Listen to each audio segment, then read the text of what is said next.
Doors over the temple.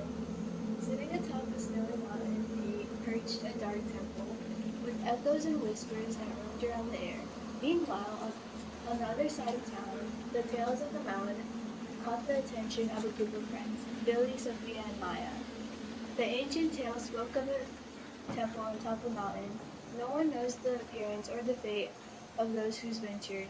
Across many generations, stories about the mountains have circulated. It has been said that whoever decides to venture onto the mountain never comes back. Intrigued by this ancient tale, the group eagerly planned for the trip, packing everything and booking places for their adventure. As they started preparing for the adventure, their enthusiasm soon dimmed upon realizing the lack of knowledge they had of the Dark Mountain. With this thought in their mind, they started to ask the town villagers if they had any knowledge about the temple. The villagers started talking about them and noticed information about the tale until eventually turned back. At this point, Billy, Maya, Sophia covered to the town. Everything was ready, and the trio had to be able to back down. After hours of persuading, they made the villagers give them directions on nothing.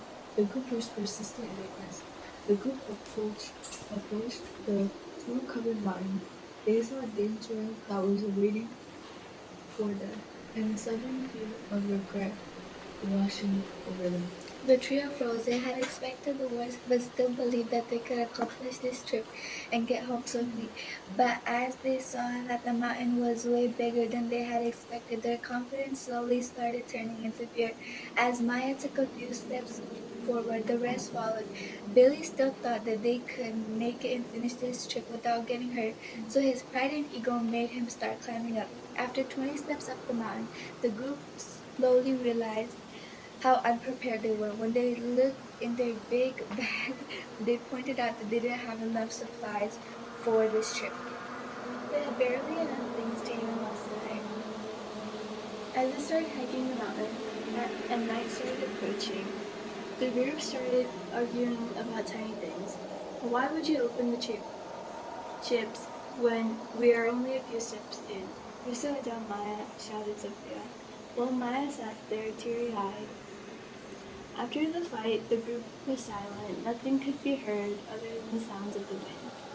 Sophia was mad at Maya for opening the chips. Maya was mad at Sophia for yelling at her over something so small. And both of them did not want to talk to Billy for not helping them with this agreement. The tense silence was broken as Billy quickened his pace, eventually breaking into a sprint. His gaze catching something unsettling. His pride and stubbornness prevented him from admitting that he was creeped out. But he thought up, if he hurried up and got there before everyone else, he could get the prize and start climbing down before everyone else. But the higher he went up, he got lost. He realized that Sophia and Maya were the ones that had been left and started panicking. It was then when some beast-like creature runs at him, attacking and devouring him alive. At this moment, Billy was dead. Billy was dead. He was the first out of the trio to die. As Maya and Sophia continued up the mountain, they noticed that Billy was nowhere in sight. Maya and Sophia started frantically calling out for him, which just resulted in their voices echoing back to them. Time grew slower as panic rose within them each second. Suddenly, in the silence, Sophia heard footsteps approaching them. She started following the sound, looking around frantically for whatever was making that sound when she locked eyes with the raging beast, calling out for Maya to start running and begging for Maya and to listen to her and follow her. Maya, Maya, follow me. Hurry up, please. Haha, Sophia, I'm not falling for one of your jokes, said Maya in an annoyed tone as the beast roars upon the ground. Standing a few feet away from Maya, Sophia once again begged Maya to run. Her effort was wasted, as Maya did not follow. At that moment, Sophia had given up, and she made a run for it. As she was running behind her, she heard the horrifying sound of screams coming from her friend. Sophia looked back, seeing the scene of Maya being eaten by the beast, Maya's body falling on the floor and the blood gushing out of the place where her head was supposed to be.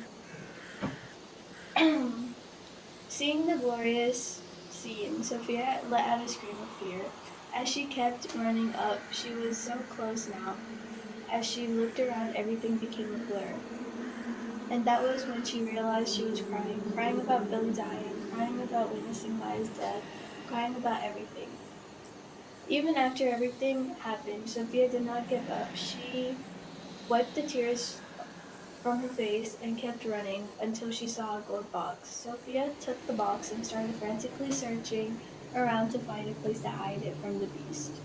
She increased her pace when she found the temple door, and started sprinting towards it. She was running, and the door suddenly opened. She ran inside, fearing for where was to come. She hadn't even realized that the door suddenly opened without anyone touching it, but she was too afraid to comprehend the troubles that the temple doors were about to lead her to. Taking a breath of relief, sitting next to the door, she sighed, gasping for air, looking down at her lap at the golden box, and when remembering the golden treasures inside the box, she shrieked in excitement.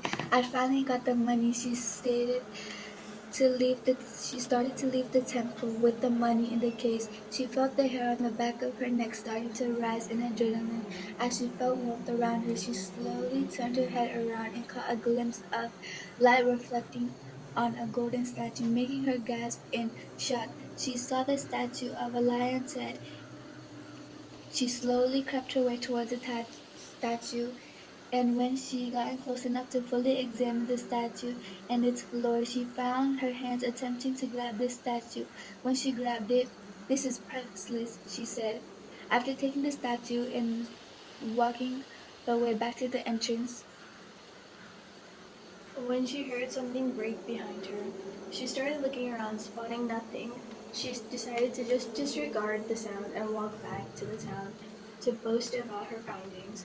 She started approaching the exit when it closed. She panicked, wondering how she was going to get back. Looking around, finding no way to escape when she started feeling hands grabbing her. She jumped out of terror, trying to get out of failing. She started screaming, hoping for someone to hear, but they just echoed back to her. She kept trying to fight the hands off her, but the more she fought, the darker the room started to get. The only light in the room suddenly extinguished, and now being only surrounded by darkness, Sophia lost consciousness. gaining consciousness of what position she was in. She gained her strength and attempted to fight off the beast. "Let me go." She tried to ward off whatever was holding her. All hopes were lost. She had no hope inside her. She attempted to escape out of the tight grip. She felt herself falling back. Absorbing her surroundings, she realized that there was no longer anything holding her back. As the entrance to the temple door opened, revealing the light outside, Sophia didn't think twice before dashing towards the door, along with the treasures she collected along the way. Having hope again, she ran, but that didn't last long before suddenly she got pulled back into the darkness she thought was over. All of the trouble she had faced was for nothing. Her greed had caught up to her, and at that moment in her mind, everything became a distant memory. All of her dreams were now distant. Everything was so far distant. She screamed as she got pulled back into the place that was never filled with good intention nor peace. As the doors started to close, locking her in the temple for eternity.